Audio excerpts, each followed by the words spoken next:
You ready for the exciting conclusion of The Boy, the Dog, and the Spaceship? So when we left off yesterday, remember, the boy and the dog were outside playing. A spaceship with only one inhabitant left had just crashed on the Earth, and the boy and the dog went to go investigate, even though the boy's mother was actually on her bike, not that, and actually looking for him. He chose to ignore his mother and go investigate, which is something I know you guys would never do. So here we go. The captain's helmet indicators read safe, so the planet's air was breathable. Nevertheless, he kept his helmet on. He was glad to be protected with helmet and armor. He was grateful to have the brains and skills that had designed his armored suit and given him a strength greater than his own. The captain would clench a hand, and the suit's own metal hand would clench with such force that it would crush metal. The captain was strong and fit, but his suit was tireless and inexhaustible. If the captain's nerves, muscles, and movements said run, the suit would run endlessly. If the captain's body said climb, the suit would keep climbing for him. Now was the time, the captain realized, to climb. He had seen many worlds, explored many planets. He had never seen one like this. This world was bursting with life. From the corner of his eye, the captain saw something move, very fast, on several legs. Above him, something flew. Behind him, something scurried. He was not in the least surprised. How could there fail to be active animal life in so rich a place? Climbing was what mattered now. He had to get on and up. Where he stood, he was completely surrounded and blinded by vegetable richness. Great green ribbed things, taller than the highest mountains of his own planet, reached indefinitely upward. No, not indefinitely. He could still see a dark blue sky farther above. A vast green trunk sprang from the very soil near him. It was the right size and shape, and it had projections, ideal for climbing.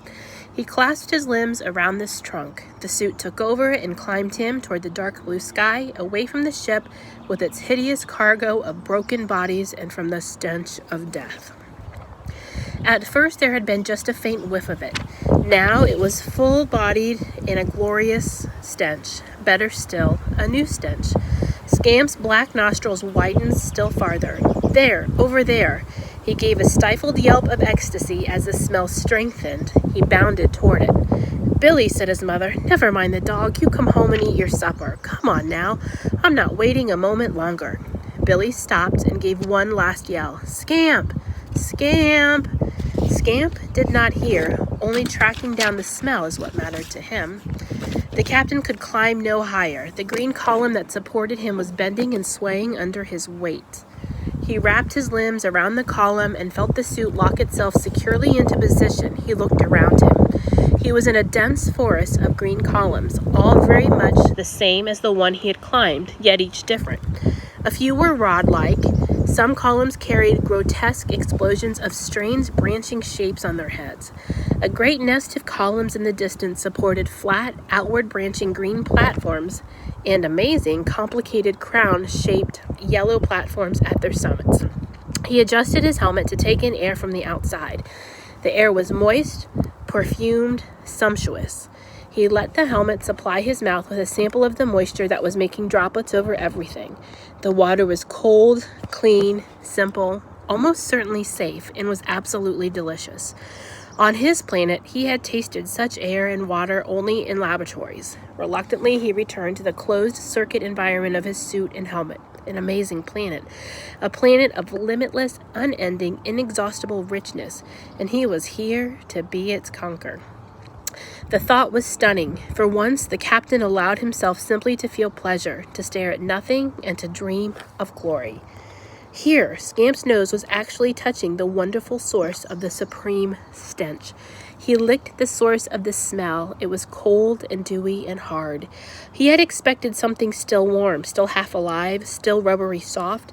It was that sort of smell. But perhaps the cold, hard outer case was only a container, like the tube of a bone that encloses the marrow. Carefully, he opened his mouth and picked up the container thing in his jaws. Nothing happened, so he put it down again, holding it between his front paws, and looked at it with his head on one side. It seemed harmless. He lowered his head, opened his jaws, and bit. The captain saw a monster. Once the terror and shock were over, there were 3 things to be done. Past, present, and future, as the training manuals put it. First, understand exactly what had happened, the past. Second, make up your mind as what immediate action to take, present. Third, decide what advantage could be gained by further action, future. All right, past. He had seen the monster, a living thing, not a machine, travel at incredible speed, crash through the green columns and spires, trampling them flat in its haste. The monster was white, brown, and black and ran on legs. It had made straight for the crashed ship. When the monster's face opened, it was pink inside and had pointed white mountains above and below. The monster had done various things, which the captain couldn't see to the ship. Finally, it picked up the ship, holding it between the white mountains, and crushed it. The captain heard the metal screech. All right, now the present. The body of the monster must be entered by the captain so that the captain could take it over in the usual way. He had to get closer to the monster. That should be easy enough, provided that the monster did not suddenly go away on its big legs. Finally, the future. Well, that was obvious enough, thought the captain. Follow the normal procedure. Invade the monster's brain and gain control of its body and its actions. After that, the invasion would follow its normal course. All species, high or low, would eventually obey the captain. By then, the captain would have contacted his home planet. More ships would come bearing settlers. At last, the captain's race would have found a safe, fitting, rich, and permanent home. He went toward the monster. Billy picked at his supper, but his mother said, "Do eat up," and watched him until he finished every morsel. He didn't want food, he wanted Scamp. His mother said, "And do your homework." She bustled out of the room. A minute or so later, he heard the TV. She liked that program. She never missed it, and she wouldn't miss him. He tiptoed to the back door, opened it silently, closed it silently, and was on his way to the big field. The captain was within reach. The white parts of the monster glowed pale but clear in the failing light. The captain muttered, "Climb." The suit took him up fast. The captain had chosen a green spire to climb, a flat-sided spire that would bend when he reached the top of it. The monster was not moving. It was crunched over the remains of the ship. Climb, climb. Just as he reached the right place and was about to sway the tip of his spire toward the monster moved. The captain made a split-second decision and leaped into nothingness. He stretched his limbs, clutched, and held victory. Gripping one cluster of white or brown or black rods after another, the captain clambered his way along the monster, making for the brain. It was above the monster's face. He could feel the brain's energy. He came to the entrance of a tunnel leading into the monster's head and smiled. He clambered into the tunnel, the suit making light work of the journey. Now the brain signals were deafening. Even the helmet was overwhelmed. The captain turned back. He made himself comfortable outside the entrance of the tunnel, anchoring himself securely. He checked some readings and responses. Good, the monster was hearing him. "You'll enjoy this," the captain told the monster. "You'll like obeying me. You'll like the things we do. You will obey me, won't you?" "Of course you will. You will always obey me. Always." Billy found Scamp. At first he was glad to find him, but soon he was puzzled. Scamp kept shaking his head and he was running. "He's got a burr in his ear," thought Billy, or an insect, or an itch. Scamp was running in regular patterns, a straight line, a pause, a turn to the left, then another straight line, then a pause, and a turn to the right. It looked weird in the moonlight. Billy began to be frightened. Then Scamp suddenly sat down, some 10 yards away, and looked straight at Billy. The dog did not move a muscle. He just stared. The captain halted the monster. The up and down motion of the monster's running disturbed his thoughts, and thought very carefully. The monster is a servant creature, he decided, and the upright monster, the one that just arrived, is a superior creature because he makes audio signals and expects them to be obeyed. How do I know that? Because when the upright monster made his signals, my monster was uneasy. He tried to disobey me. The captain smiled a little at the thought. But does it matter which monster is the master, he thought? Probably not. They are both much the same size. If they fought, who knows which would win? Not that that matters either, thought the captain, because I am the controlling brain, so I could appoint either as the master species of the planet. Nevertheless, Billy shouted, "Scamp, come here when I call you." But Scamp just sat there in the moonlight, staring straight at him motionless. Billy said, this time almost pleading, "Come on, boy, good boy, come on, Scamp, please." But the dog just stared, and his eyes looked strange. Strange in the moonlight. Nevertheless, thought the captain, it might be as well to find out which is the master.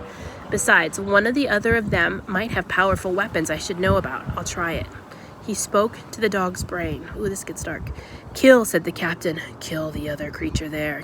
The dog attacked. "Scamp," yelled Billy. "Don't, Scamp." Scamp overran him and turned and charged again, snarling like a hound of the H-E double hockey sticks. I'm not going to say it. And then the dog had hurtled the boy to the ground and was standing over him, jaws open, teeth bared. "Scamp!" It was a scream of terror. The dog paused. The big voice in his head said, "Kill." But the old, loved, familiar voice was calling too, asking for help. The dog paused. The boy struck out blindly with his fist. He hit the dog's ear. Something small fell to the ground unseen. The little thing was mortally wounded. It writhed. Scamp said, "Woof," in a vague way and looked at Billy.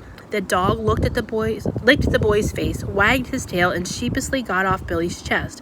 He sat down and scratched his ear with his hind paw, but the itching had gone. The little unseen thing writhed for the last time, hidden in the grass. The captain died. The boy and the dog rollicked off together across the moonlit field. Sometimes the boy chased the dog, sometimes the dog chased the boy. When they got home, they were both scolded by Billy's mother. By the edge of the trees, the dew was heavy on the spaceship. Soon it would be rust and become as brown as earth. But now it was still shiny and glinting in the tall weeds. In the moonlight, you wouldn't have noticed where its body was crushed and dented. It looked like a super perfect model, little but marvelously made. And that, my friends, is the end of that story.